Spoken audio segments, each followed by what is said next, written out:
Donald Trump can't win the White House without Texas, and that means we have to fight like the future of our state and our country depends on it, because it does.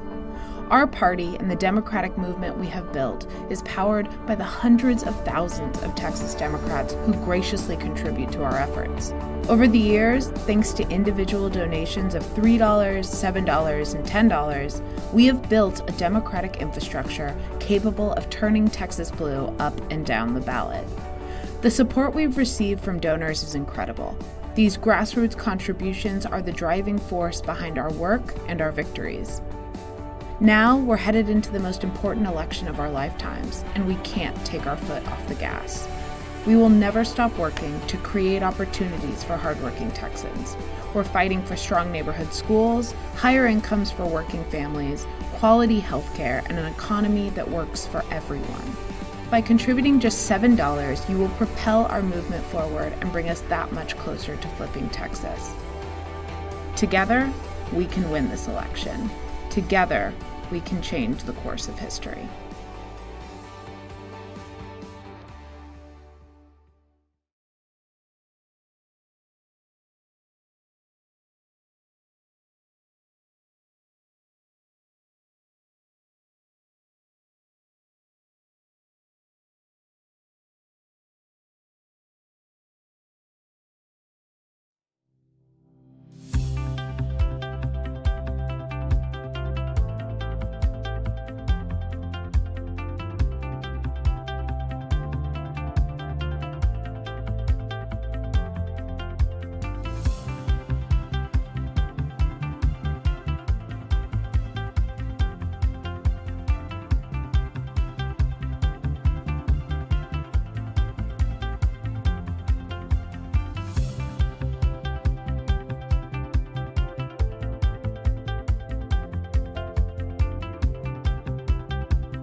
For decades, Republicans in Texas have been making it harder for Texans to vote. They know that their best chance to hold on to power is to limit access to the ballot.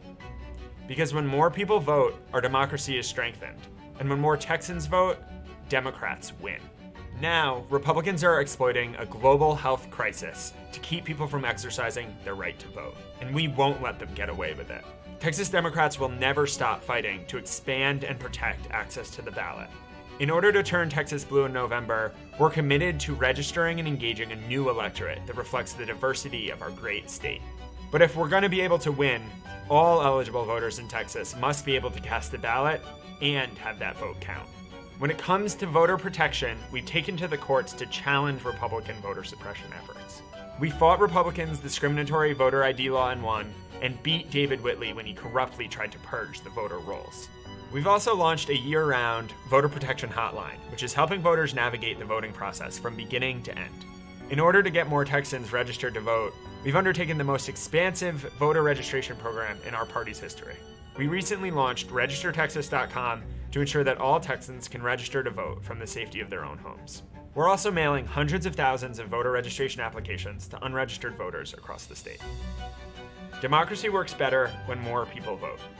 Learn more about our voter expansion and voter protection efforts by texting ACCESS to 21333.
started here in about 2 minutes. Again, that's about 2 minutes.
Perfect. Good afternoon, everybody. This is the Biden for President campaign and the Texas Democratic Party's response to Donald Trump's Texas bus tour and our pointing out his failures on the coronavirus and for Texans in general. The way we're going to do this is each of our speakers are going to be giving remarks, and then we'll do questions and answers at the end. To ask a question, you're going to type it into the chat box, and we'll get to the questions on a first come, first served basis. Again, to ask a question, type it in the chat box, and we'll get it on a first come, first served basis. So with that being said, I'm going to pass this over to our fearless leader, the Biden for President Texas State Director, Rebecca Acuña. Rebecca? Hi, good afternoon. I'm Rebecca Acuña, your Texas State Director for Biden-Harris 2020. This year, as a result of the work of Texans and counties for many years, Texas has shifted from being an exporter of money and talent to other states to being a battleground state itself. You've been hearing that from Texas Democrats for a while, but now Republicans are confirming it.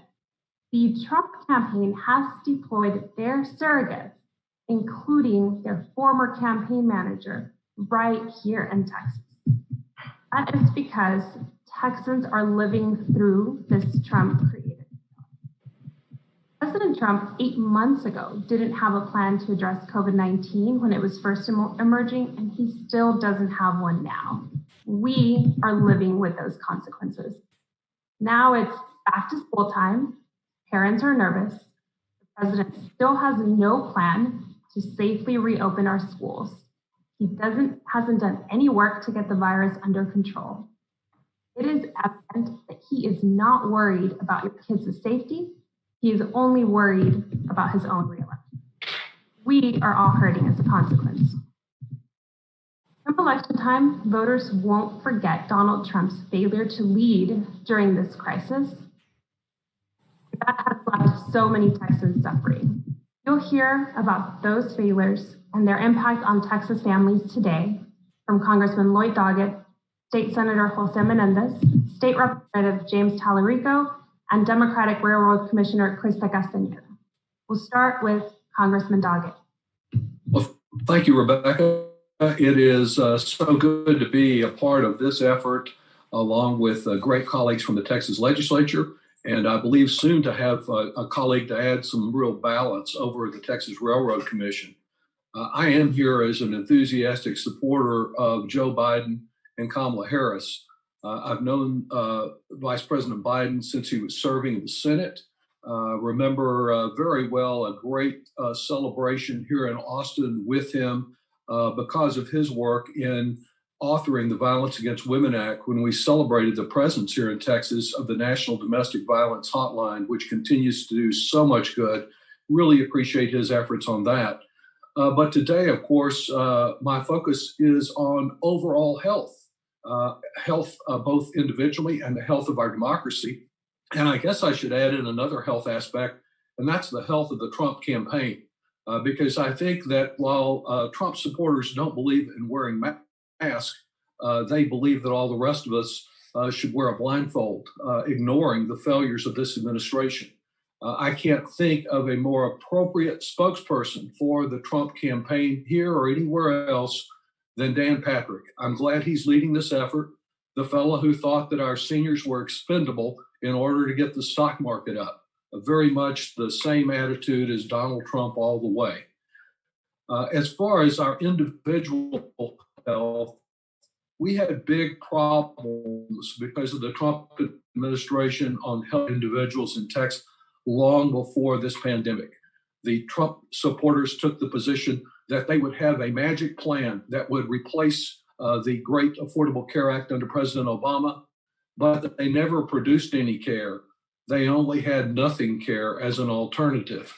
And as a result of their approach, we've been unable to make some of the improvements we need in the Affordable Care Act.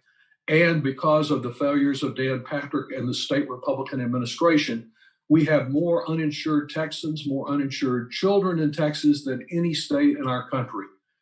And with the failures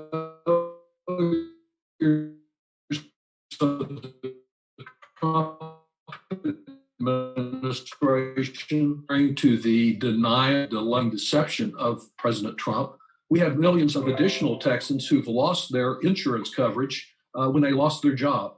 We can't get our economy sustainably growing here in Texas until we address the healthcare crisis.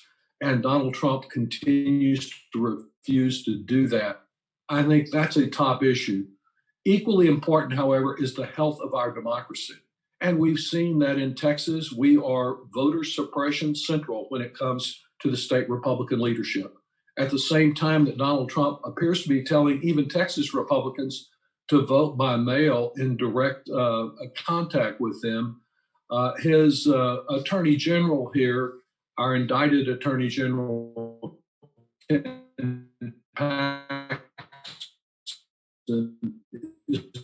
doing all he can. A few weeks when the first Texans cast their ballot voting by mail, as I hope more and more of them will do. The future of our democracy is really at stake. We're pleased to have this opportunity to affirm our commitment to Joe Biden and Kamala Harris because we know they don't want to just build back, but to build back better, to address the concerns that so many Texans have about their healthcare future, their job future now that Trump and Abbott have cut unemployment emergency assistance in half, and the future of our democracy. So much is at stake. Let's turn out to vote in the September election as well as November, because we start right now with the opportunity to vote by mail. Thanks so much. Thank you, Congressman, for highlighting what's at stake. State Senator José Menendez. Hey, thank you very much. Thank you all for being here with us. Look, my concern and my frustration is the fact that this is affecting everyday Texans in a very personal way. We all know someone that's going to be impacted by this. And whether it's so close to home, whether you have a loved one that has an immune system that's impacted like we do, or if you have loved ones who are elderly like we do. This is something that what is so upsetting is that hundreds of thousands of U.S. citizens will have had to die unnecessarily. And in our cities here in Texas, we are seeing COVID disproportionately impact our communities, especially our communities of color. I'm so frustrated that I know that a more capable president could have used the levers of government more effectively. We've had now more than 3.3 million Texans file for unemployment since this crisis began. And so, the coronavirus we were promised it was going to go away. Well, it hasn't. We've had over 600,000 cases in Texas alone, with over 11,500 Texans losing their life. More than 110 small businesses have closed for good. And this is just something that, one out of every 50 restaurants in this state have gone out of business. just in the month of March. So this is something that's impacting millions and millions of Americans, and millions of Texans are going to feel this. I know that Joe Biden and Kamala Harris will have a plan to help Texas build our families, build back better from Trump's tanking economy. I know that they will have a plan to make sure that we get past this. I also know that they've supported expanding unemployment insurance for millions of Americans, and they have a plan to prevent evictions, and they know how to build our economy back better. And I know that under their leadership, they would know how to use the levers of government in a smoother way to keep this disease from impacting us as a great rate as it has. We should have had contact tracing at the very beginning, not saying that this would just go away. And while this virus continues to rage across the country, working families are paying the price for his chaotic response with their lives and their livelihoods. So it's clear more than ever that Trump's chaos has a huge price to pay. You know, while we need steady leadership like Joe Biden's, instead we have a president who's off golfing. We need someone here to unify us with experience of Joe Biden and Kamala Harris to bring back our economy from the brink like he has in the past in 2009 when he led the passage and implementation of the Recovery Act, sparking a 10-year economic boom that this current president has tried to take credit for. As Attorney General during the Great Recession, Kamala Harris fought relentlessly for homeowners, and she defended them ably. Today, they have a plan to expand unemployment insurance for millions of Americans, preventing evictions and building back our economy. So, folks, the choice is clear. If you want someone that's going to help our state and our nation come back and fight for our families, it's the team of Joe Biden and Kamala Harris. Thank you, Senator, for highlighting how this has impacted small businesses, how Texans have been affected, and contrasting that with the leadership that Joe Biden and Kamala Harris would bring. Representative Talarico. Thanks for having me. You know, last week at the Republican National Convention, we heard three words over and over again: freedom, family, and faith. Three of the most important words in the English language, three of the most important words in my life, probably in yours too. But if the last 4 years have taught us anything, it's that freedom, family, and faith are no longer the highest values in our highest office. To President Trump, these three words are little more than alliteration. I have the honor of serving as the youngest member of the Texas legislature. Thousands of neighbors came together to help me win this seat in a district that voted for President Trump 2 years earlier. And as a freshman legislator, I've done my best to represent everyone in my district, including the president's supporters. I may be new to the Texas legislature, but I'm not new to Texas. I'm an 8th generation Texan. My family has been here since it was Mexico. By the way, that historical fact may come as a shock to President Trump. Freedom, family, and faith are Texas values, but President Trump doesn't share them. He may string these three words together in a convention speech, but he doesn't live them. The president is all talk, or as we say here in Texas, the president is all hat and no cattle. So while he's here in our great state, let me explain to him what freedom, family, and faith mean to us. Because here in Texas, freedom means the right to fulfill our God-given potential. Before I was a politician, I was a middle school teacher. I taught 6th grade on the west side of San Antonio, beautiful, historic Mexican-American neighborhood, and one of the poorest zip codes in our entire state. And the front of my language arts classroom was emblazoned with the words of Frederick Douglass: "Once you learn to read, you will be forever free." I called my classroom the Freedom Zone. And on the first day of school, I told my students the goal of education is not to get a grade. The goal of education is to get freedom, to fulfill your potential. But students like mine can't fulfill their potential when the president privatizes our public schools. They can't fulfill their potential when the president crashes our economy and destroys millions of jobs. They can't fulfill their potential when the president cuts services for children to give tax breaks to billionaires. President Trump is the anti-freedom candidate. As long as he's in office, Our freedom, all of our freedom, is at risk. Here in Texas, family means protecting our loved ones. I started my life as the son of a single mom who fled abuse to protect me. One night she packed all our belongings into her little Ford Escort and took me to the hotel where she worked. The manager allowed us to stay in one of the rooms while she searched for a place for us to stay. She was alone and afraid, but nothing would stop her from protecting our little family of two. But moms like mine can't protect their loved president-led deadly virus run rampant in our state. They can't protect their loved ones when the president encourages violence against Black sons and Black daughters. They can't protect their loved ones when the president allows weapons of war on our streets and in our classrooms. President Trump is the anti-family candidate, and as long as he's in office, all of our families are under threat. And here in Texas, faith means loving thy neighbor. My granddad was a Baptist preacher in South Texas, and he would remind me that in our faith, Christ's teaching is thou shalt love thy neighbor as thyself.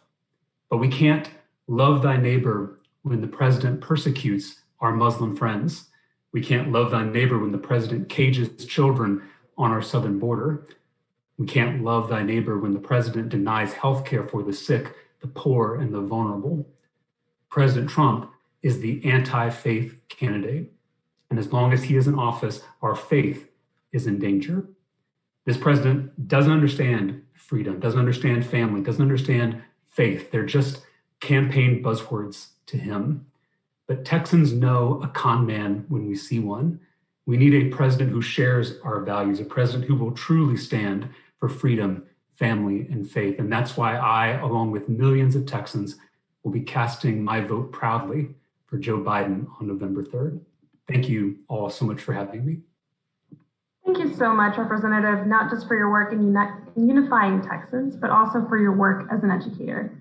We know that there is too much at stake in this election. More than 6 million people have been infected in the United States. More than 180,000 Americans have died, and tens of millions of Americans have lost their job. We are going to get Joe Biden and Kamala Harris elected, as well as elect Democrats up and down the ballot. Our next speaker is Chrysta Castañeda, the Democratic Railroad Commissioner candidate. Hi, thank you so much for having me here today. I'm so pleased to be speaking to you about the Texas Railroad Commission, which has not one thing to do with railroads, for those of you journalists who may not know, but everything to do with oil and gas. And I am pleased to be here today standing with the Biden campaign to explain to you why the Trump administration has been abysmal for our oil and gas sector and for that industry. The pandemic has killed our industry. Rather than drive to see each other today, rather than gather together in a room where we might have flown on an airplane to be, we're sitting each other looking at each other on Zoom. We're not using oil. We are so oversupplied with oil, and so the demand has dropped so precipitously that the price of oil fell to negative territory in the spring, and it still has not recovered, and it will not recover anytime soon. So Trump's failures on the pandemic and failure to see before this happened what should be done to mitigate the impacts on our economy have been drastic, and they have been negative here in Texas. In fact, not only has he caused tens of thousands of job losses in the industry, he has destroyed the funding for our education and our infrastructure here in Texas as a result. He's going to result in tens of thousands of more abandoned wells because the wells will never come back online. And furthermore, he has failed us on the environment and climate, which is the most critical function we have here on the Texas Railroad Commission. His policies to shore up the oil and gas industry are going to do nothing for us here in Texas. His policy to allow drilling on federal lands is not going to help because all of our drilling is on private land. His policies completely miss the mark for our state and our state's economy, and they fail us completely on the issues of climate change and the environment. Now, here's what I know. I've got over 35 years of experience in and around the oil and gas industry, both as an engineer and an attorney. I have represented landowners, royalty owners, companies, big and small. I have served as the general counsel of an oil company. I know what oil does for this state, but I know what it can do better and what we all must do better to transition to a 21st century economy that relies on clean energy and make sure that we're not polluting our environment. I know that by enforcing rules that have been on the books for 100 years against flaring and methane, we can dramatically diminish the impact of fossil fuels on our environment and on our climate and on our children's future. Trump has no plans for this. The Biden campaign knows the importance of natural gas in making sure that we get to better, both for our environment and for Texans. And because Biden has the right profile, the right campaign for all of us here in Texas, I am proud to stand with the Biden campaign when it comes to the Texas Railroad Commission. Thank you so much for your time today. Thank you, Chrysta.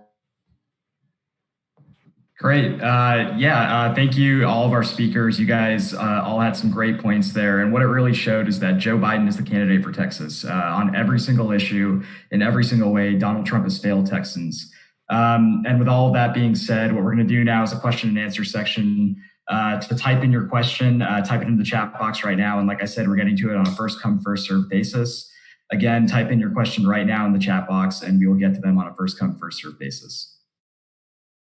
Great. So first question is from Adela Uchida of CBS Austin. So far, Texas Democrats have seemed to be more visible than we were 4 years ago. Is that because we think Texas is a battleground state? Anybody want to answer that?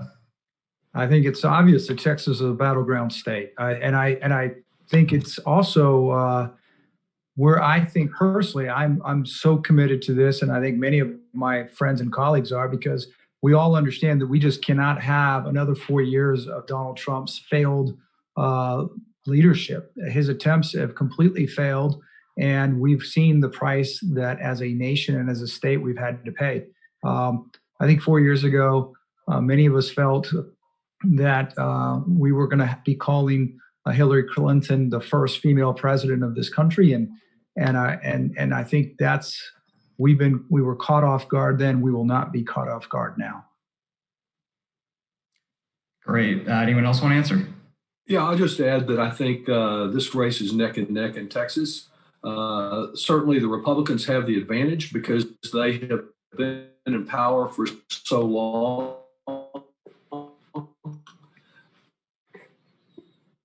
Congressman, I think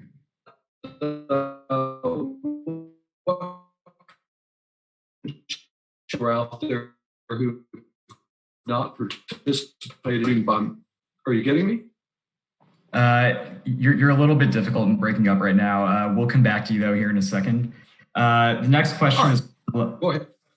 Yeah. Next question is from Lexi McCammond of Axios. She says, your estimation, what is the percentage chance that Biden wins Texas in November? And where is President Trump losing the most ground in the state with voters? What type of voters?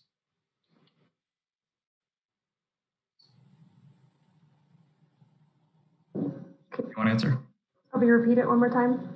Yeah. What is the percentage chance that you think Biden wins Texas? The poll tightening and are very tight right now. And where is President Trump losing the most ground in the state? With which voters? Yeah. As the congressman said, the race is neck and neck. We are seeing an investment of money and time from volunteers right here in Texas. We are talking to all voters because all Texas voters from across the state are suffering as a result of the president's lack of leadership and failure to respond to COVID-19. We're seeing gains with every type of voter who has been hurting due to Trump's leadership on COVID-19. Anybody else want to answer? Look, what I hear is that the vice president's losing with educated voters, that he's losing with college educated voters, he's losing in the suburbs.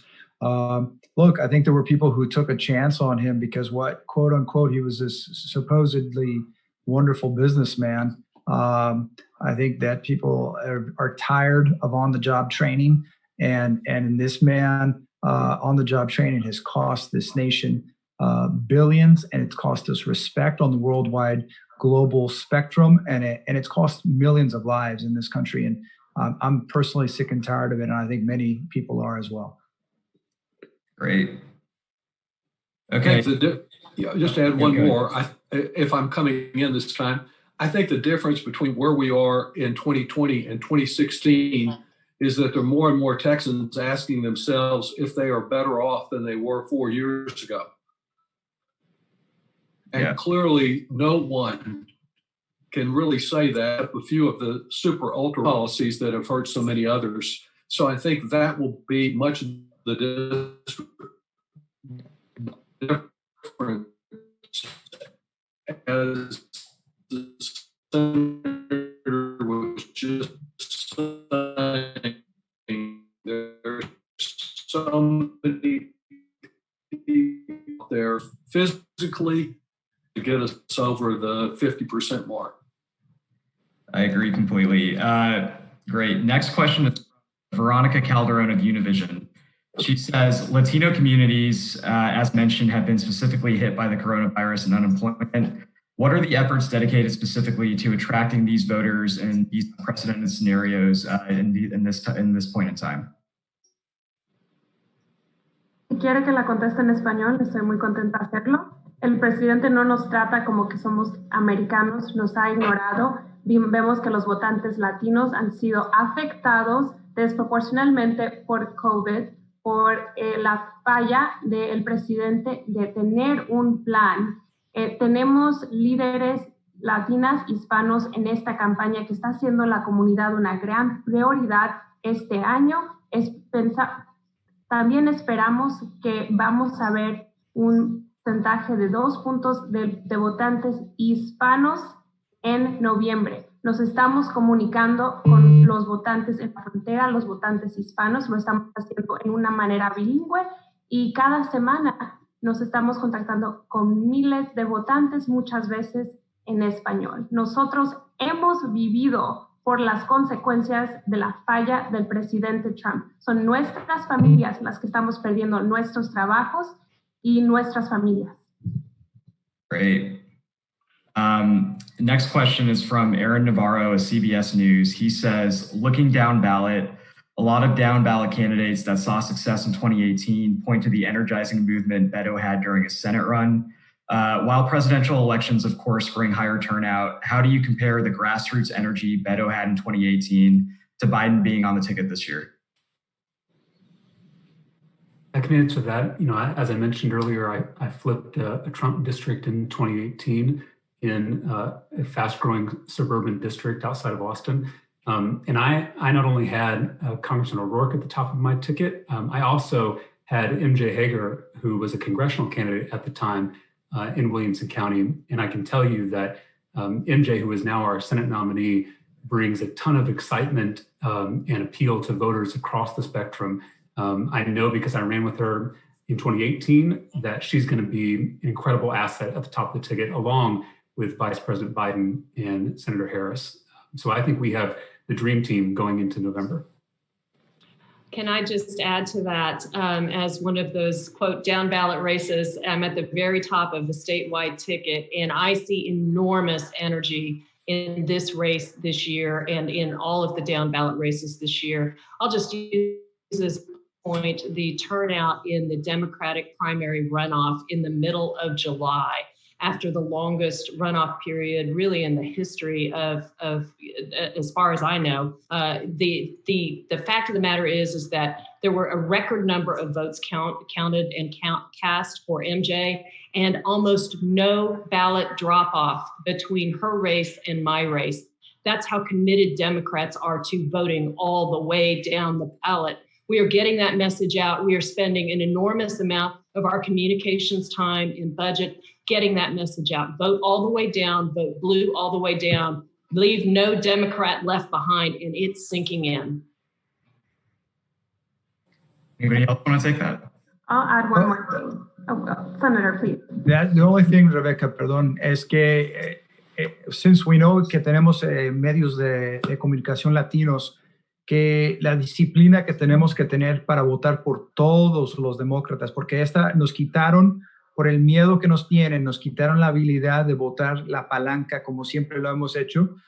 Tenemos que tener la disciplina para bajar por cada persona y como dijo la señorita Chrysta, que no dejemos a ningún demócrata atrás.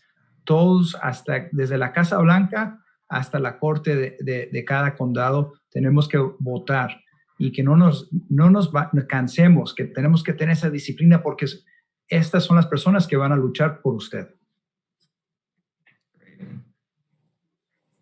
Rebecca, do you want to add anything? Yeah, I'll just add one thing. In 2018, we saw Beto O'Rourke come within a hair of getting elected to the U.S. Senate. We picked up 2 congressional seats and 12 state house seats. Is that he made Texans believe that it can be done. We saw how close we got, and we are building on that momentum. We are neck and neck. We have Texans believe it can be done. We are going to vote to get Joe Biden, Kamala Harris elected, Democrats up and down the ballot, and the enthusiasm is going to flip the Texas House. Thank you. Yeah, I agree with that 100%. So we're running out of time here. We have time for only a few more questions. The next question is, Dan Patrick says this race is not particularly close. He's leading the Trump bus tour today. What do you have to say to Dan Patrick, and how is Joe Biden going to be able to take this close race and be able to win in November? Well, I think we can be sure that Dan Patrick's not riding a bus across Texas because he thinks the race is already won. The kind of activity they have out there shows that it is really a neck and neck race. I'm just glad that Dan Patrick is appropriately the face of the Trump campaign, because his willingness to sacrifice seniors in order to boost Trump's chances, his radical extremist policies at the state level that have kept millions of Texans uninsured, that jeopardize the future, not just of our young people going back to school, but being able to stay in quality schools. One thing after another that Dan Patrick represents is inconsistent with the many new Texans who will be voting in this election. I hope that he continues, that this election is won. We don't, but we think it can be. And that's why we're working so hard to elect Biden and Nikki. Agreed completely. And Obi, can I just mention, we polled in August 11 to 13, and with 700 respondents, we had Biden up 45-43. It was an incredible proof point for the fact that this election is winnable and Biden can take Texas. Things are moving all in the right direction, up and down the ballot. That's 100% true. Hey, Abby, for the Spanish-speaking media, la pregunta que era que si se podía ganar esta carrera, si es posible, porque este estado siempre se ha pensado que es muy republicano. Vamos a ganar de la Casa Blanca, el presidente Biden, la vicepresidenta Harris, van a ser los triunfantes si nosotros, los latinos, salimos a votar. Así que si usted quiere un cambio, tiene que salir a votar. Perfect. So I know that there are a lot of questions coming in here. We have time only for 2 more. Next question is, what is the Democrats' plan to combat the coronavirus crisis if Joe Biden is elected president in Texas and in the United States? Well, I think that for one thing, we'll have a plan. We'll have a national plan. We won't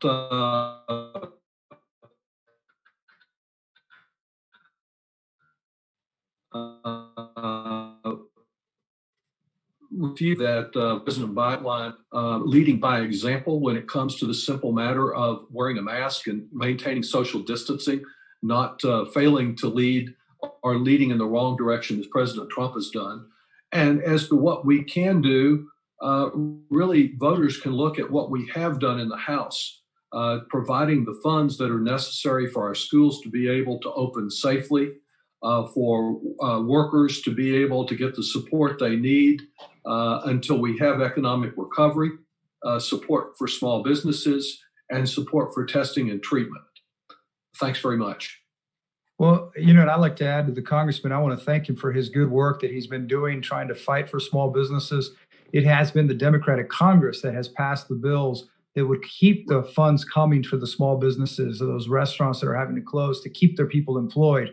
It has been our Congress that has kept the unemployment benefits coming. It has been, unfortunately, the Trump administration that has blocked them at every turn through their ally, Mitch McConnell, in the Senate. So if we have Biden and Harris, we're going to have 2 out of those 3 places that we need. And I'm hoping that if we show up as a nation, that we're going to have all 3 in order to bring relief. Look, we've just heard just recently that the federal government has said that they're going to stop paying for PPE for our schools, for face masks. Teachers, students, and everyone working in a school need to have the proper equipment if we expect it to be safe.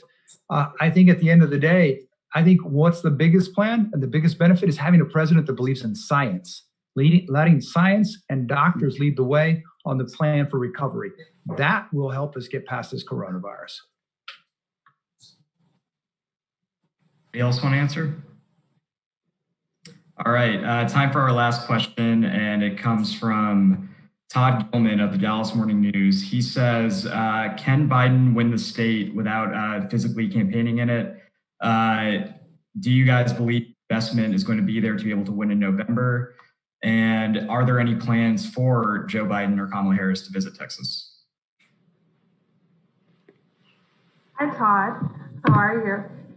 Right now, this is the first time that Texas is not serving as an export state. Money and time is getting invested right here in Texas. Right now, we are focused on reaching out to as many voters in a manner that is safe for the public. The public health of Texans is priority number 1. We are having the ex-president, Dr. Biden, Senator Harris, and Doug Emhoff just this Saturday participating in a virtual event with organizers. If we can do it in a manner that will be safe, then we will have in-person events later. But right now, we are focusing on reaching as many voters in as safe a manner as possible, and that is virtual for now. Great. Anybody else? Yeah, I'll just add that it's important that Vice President Biden isn't willing to risk public health to win an election, and I think that example and that leadership speaks volumes, and I think it is more persuasive than any number of in-person campaign rallies. Agreed completely. Well, guys, thank you all for joining us here on the panel. And I know that there are a lot more questions. To ask questions to the panelists, email me at abhi@txdemocrats.org. Again, that's abhi@txdemocrats.org, and I'll get the questions over to the specific panelists that you have in mind. Thank you guys all for joining us. It is a great conversation, and we are ready for Joe Biden to go win Texas. So thank you guys again, and I hope you all have a great rest of your afternoon.